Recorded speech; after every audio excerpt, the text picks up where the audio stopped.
The Magic Treehouse Series, Book 1, Dinosaurs Before Dark, by Mary Pope Osborne. Chapter 3, Where is Here? Jack looked out the window. He looked down at the picture in the book.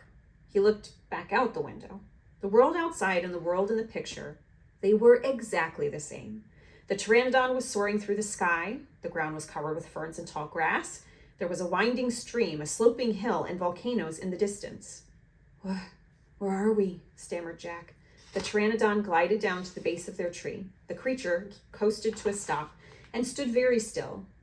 What happened to us? Said Annie. She looked at Jack. He looked at her. I don't know, said Jack. I was looking at the picture in the book, and you said, wow, I wish I could see a pteranodon for real, said Annie. Yeah, and then we saw one in the Frog Creek woods, said Jack.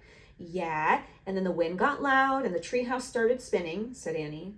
And we landed here, said Jack. And we landed here, said Annie.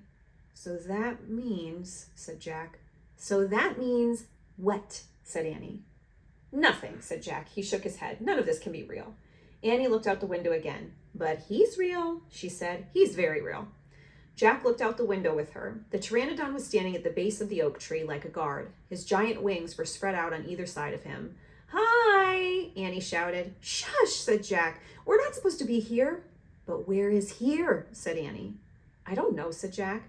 Hi, Annie called again to the creature. The pteranodon looked up at them. Where is here? Annie called down. You're nuts. He can't talk, said Jack. But maybe the book can tell us. Jack looked down at the book. He read the words under the picture.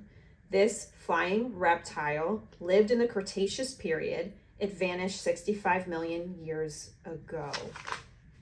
No, impossible. They couldn't have landed in a time 65 million years ago. Jack, said Annie, he's nice. Nice? Yeah, I can tell. Let's go down and talk to him. Talk to him. Annie started down the rope ladder. Hey, shouted Jack, but Annie kept going. Are you crazy? Jack called. Annie dropped to the ground. She stepped boldly up to the ancient creature. Chapter 4, Henry.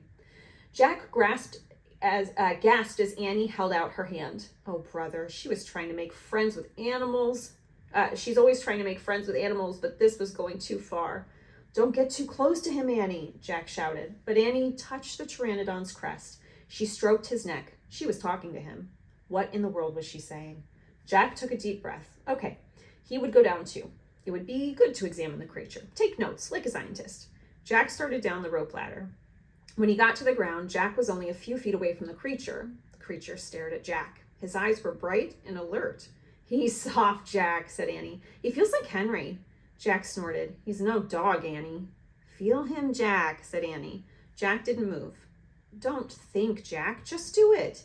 Jack stepped forward. He put out his arm very cautiously. He brushed his hand down the creature's neck. Interesting. A thin layer of fuzz covered the pteranodon's skin. Soft, huh? Said Annie. Jack reached into his backpack and pulled out a pencil and a notebook. He wrote, fuzzy skin. What are you doing? Asked Annie. Taking notes, said Jack. We're probably the first people in the whole world to ever see a real live pteranodon. Jack looked at the pteranodon again. The creature had a bony crest on the top of his head. The crest was longer than Jack's arm. I wonder how smart he is, Jack said. Oh, very smart, said Annie. Don't count on it, said Jack. His brain's probably no bigger than a bean. No, he's very smart. I can feel it, said Annie. I am going to call him Henry. Jack wrote in his notebook. Small brain. Jack looked at the creature again. Maybe he's a mutant, he said. The creature tilted his head. Annie laughed. He's no mutant, Jack. Well, what's he doing here then? Where is this place, said Jack. Annie leaned close to the pteranodon. Do you know where we are, Henry? She asked softly. The creature fixed his eyes on Annie. His long jaws were opening and closing like a giant pair of scissors. Are you trying to talk to me, Henry? Asked Annie. Forget it, Annie, Jack wrote in the notebook. Mouth like scissors? Did we come to a time long ago, Henry? Asked Annie. Is this a place from long ago? Suddenly she gasped. Jack! He looked up. Annie was pointing toward the hill on top stood a huge dinosaur.